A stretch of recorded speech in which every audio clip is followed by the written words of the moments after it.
Tuhan bersamamu. Dan bersama rohmu. Injil Tuhan kita Yesus Kristus menurut Yohanes. Dimuliakanlah Tuhan.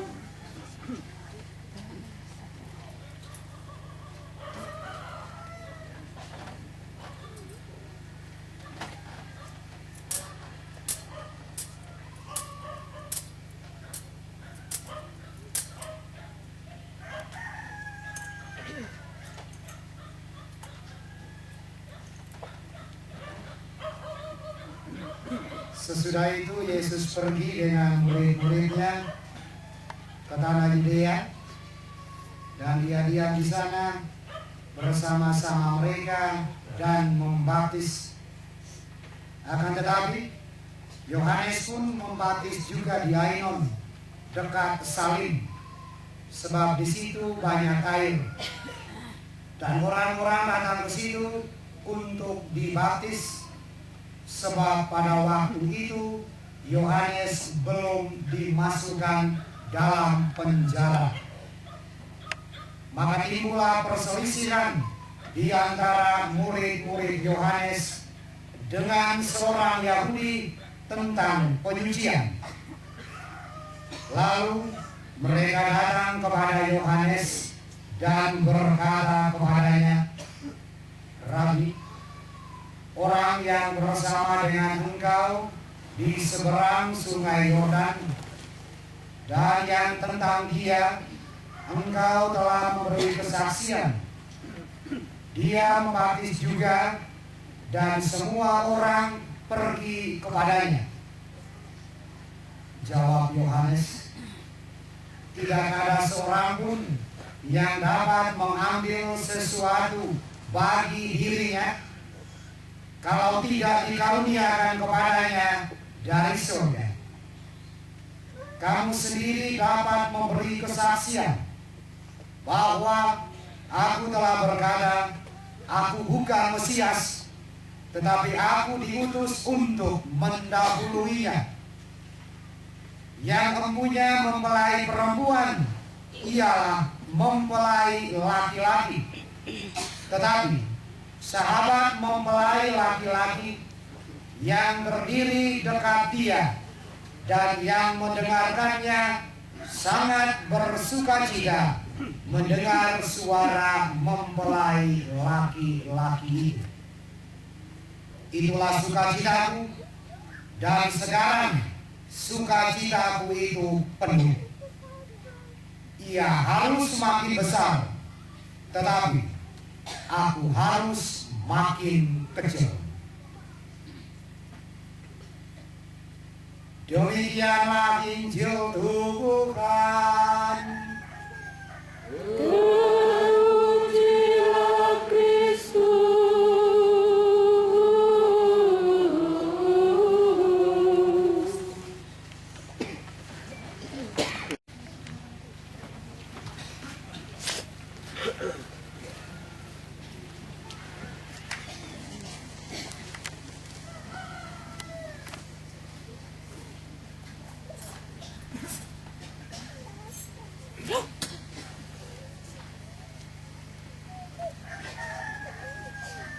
Ia harus makin besar, tetapi aku harus makin kecil. Imam baru yang terkasih,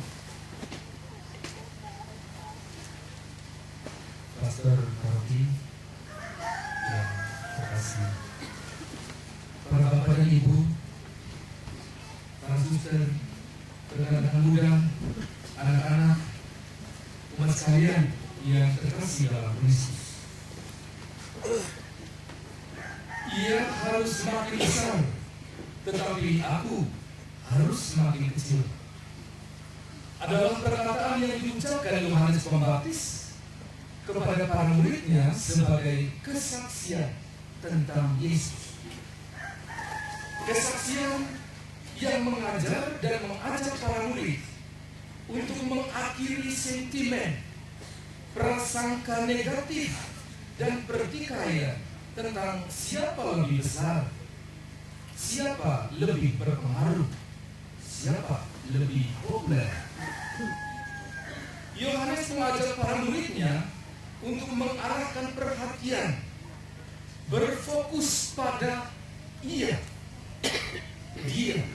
yaitu Yesus sendiri, bukan berfokus pada kau dan aku.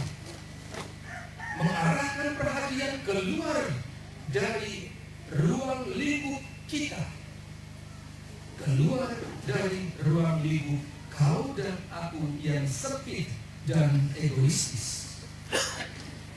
Tobit dan Fobia, seluruh keluarganya telah keluar dari ego yang sempit itu. Mereka mengarahkan perhatian pada seorang pemuda yang dengan setia menuntun Tobia. Dan karena itu mereka memberikan upah kepadanya, bahkan seluruh harta miliknya mereka bagi sama untuk orang lain.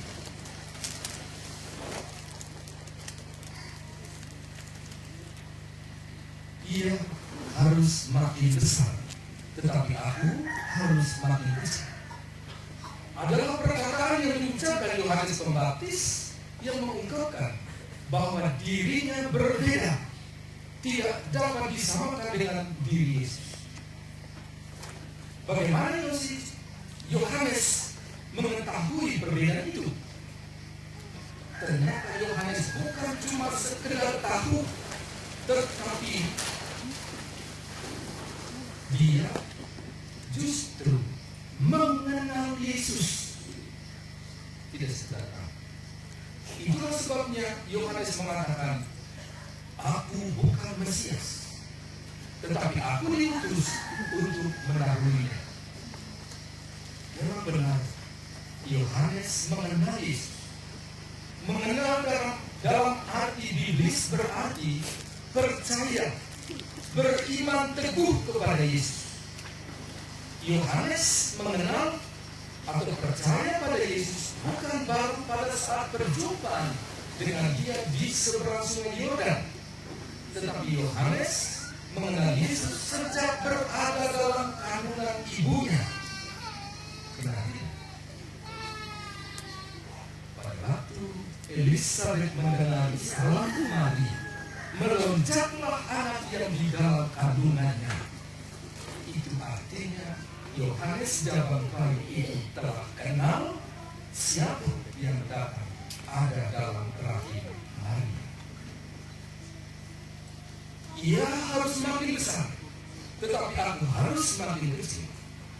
Adalah ucapan mulut Yohanes Pembaptis yang membagikan harta kekayaan terbesar dari kedalaman batinnya yang bening, yaitu iman, kepercayaannya akan Yesus Kristus, Mesias, Putra Allah yang hidup, dan iman itu tak tergoyahkan. Yesus yang diimaninya adalah Ia yang harus berada di puncak. Pada urutan pertama,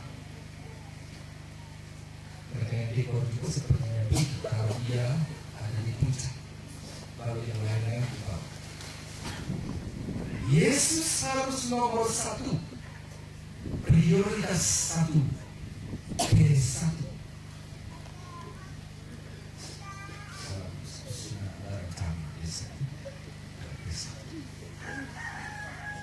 Iya, Yohanes kenal, yang Yohanes kenal adalah Ia yang mencintai dan dicintai oleh Yohanes Pembaptis. Yohanes dalam hal ini telah berlaku benar selama hidupnya. Ia telah mematuhi hukum yang terbesar. Mencintai Tuhan itu nomor satu. Barulah yang lain mencintai sesama seperti diri sendiri. Dan itulah ciri khas cinta, terarah kepada orang lain. Cinta yang memberi, cinta yang berkorban, cinta yang mengabdi. Inilah kebahagiaan terbesar yang dimiliki Yohanes Pembaptis, yaitu berdiri dekat Yesus sang mempelai laki-laki dan bersukacita mendengarkan suaranya, suara sukacita yang penuh. Ketika Maria duduk dekat kaki Tuhan dan mendengarkan Maria berbicara, mendengarkan Yesus berbicara kepadanya.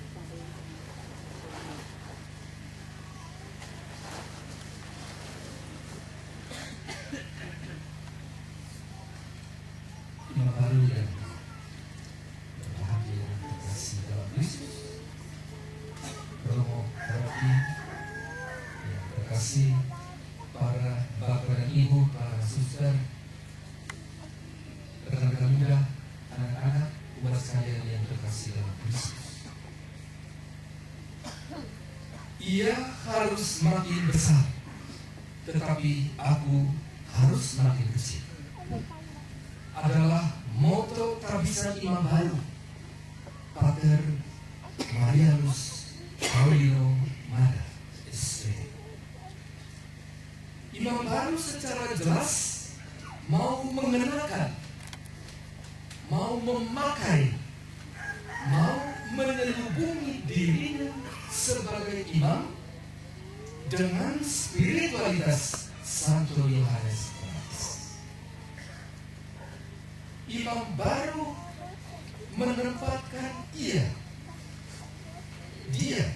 yaitu Yesus Kristus sendiri, pada puncak prioritas pertama, nomor satu dalam hidupnya sebagai imam. Tidak ada lain lagi yang menjadi nomor satu.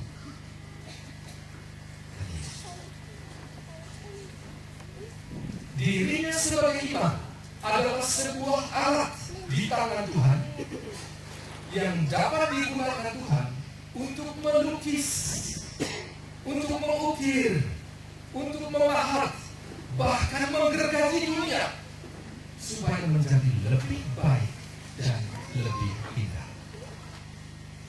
Sehingga kadang-kadang imam juga marah, tetapi Yesus lebih marah. Cambuk. Imam baru mengalami kehadiran Tuhan dan mengenal Tuhan sejak di dalam kandungan ibu. Dalam mimpi yang dialami oleh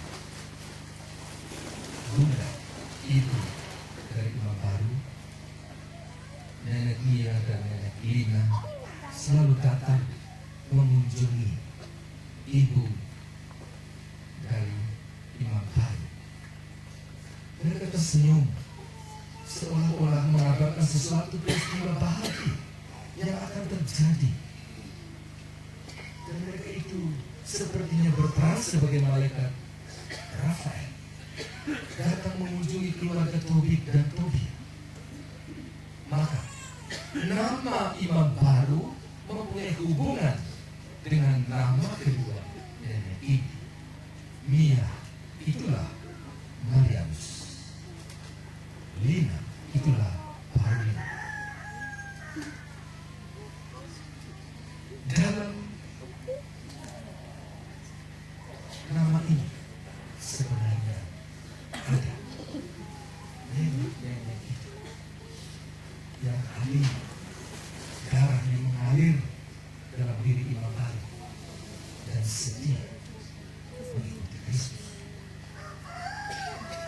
Imam baru mau menjadi makin kecil agar Tuhan yang mencintai dan dicintainya menjadi lebih besar. Harus makin kecil seperti Yohanes Pembaptis, berarti selalu ikhlas, tulus, tekun dan setia membagi, memberi diri, memberi waktu, memberi tenaga dan segala yang ada padanya untuk kemudian boleh memuliakan nama Tuhan dan Tuhan menjadi makin besar komitmen pemberian diri ini akan terus-menerus dibaharui setiap kali imam baru merayakan Ekaristi. Percaya apa tidak? Setiap kali misa, ketika imam memegang hostia, ia mengatakan, terimalah, inilah tubuhku. Imam tidak mengatakan, inilah tubuh Kristus atau tubuh Yesus. Tetapi imam mengatakan, inilah tubuhku. Pada waktu memegang piala, imam juga mengatakan, inilah darahku, bukan inilah darah Yesus. Ku yang dimaksudkan adalah imam mengulangi perkataan Yesus. Dan pada saat yang sama, Yesus diwakili oleh imam sungguh hadir dan menyebut hostia tunggal kecil itu yang sangat sederhana sebagai tubuhnya. Maka setelah konsentrasi, hostia tunggal itu sungguh tubuh Kristus, anggur sungguh darah Kristus. Dan ketika imam menyebutkan inilah tubuhku, inilah darahku, imam juga menyatukan dirinya dalam pemberian diri Yesus. Artinya imam juga berikan dirinya, tubuh dan darahnya, seluruh hidupnya untuk orang lain. Bahkan imam sendiri tidak bisa mengalami bahwa ia diselamatkan dari dirinya sendiri. Tidak bisa. Kalau imam mau terima sakramen tobat, imam mesti butuh imam. Dia tidak bisa melakukan diri sendiri. Itu artinya imam terarah keluar pemberian diri total. Dalam ketekunan, dalam kesetiaan berdoa dan merayakan Ekaristi, melayani umat Allah yang penuh cinta kasih, imam baru selalu berdiri dekat Yesus sang mempelai laki-laki, mendengar suaranya dan mengalami sukacita, kebahagiaan.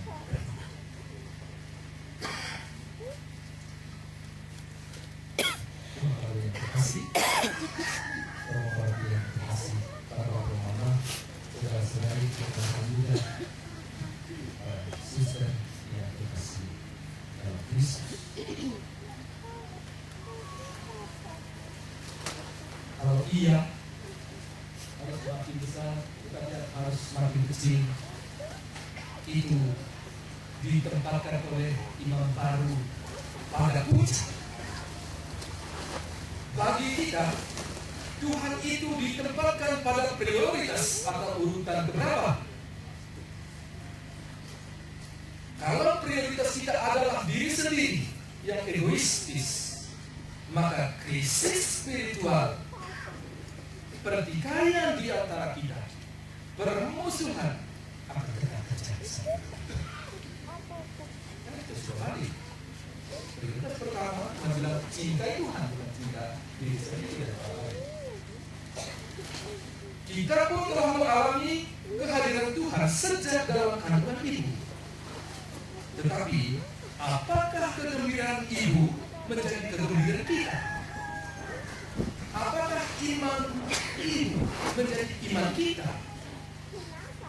Apakah kehadiran kita menjadi kabar gembira, Injil yang hidup bagi orang lain? Apakah kita mempunyai keberanian untuk memberi, membagi-bagi dari apa yang kita miliki untuk kepentingan gereja, untuk kepentingan orang lain, untuk kepentingan paroki? Sudahkah kita dengan gembira memberi kolekte, memberi aksi-aksi, memberi iuran-iuran, memberi dana paroki? Ataukah kita lebih suka makan sendiri? Kalau begitu, sudahkah kita mengalami sukacita yang penuh karena dekat dengan Tuhan, mendengar firman-Nya dan melaksanakannya dalam hidup. Hanya inilah sumber kebahagiaan, yang lain ditambahkan kerja. Ia harus makin besar, tapi aku harus makin kecil.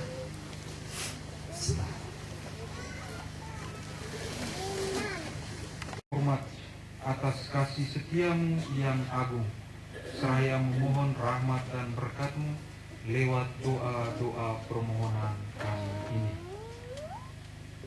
Bagi Sri Paus, para uskup dan para imam, ya Bapa, limpahkan rahmat dan cinta kasih-Mu kepada Sri Paus, para uskup dan para imam, agar mereka mampu mengemban tugas pelayanan umat beriman dengan setia, bijaksana dan penuh tanggung jawab.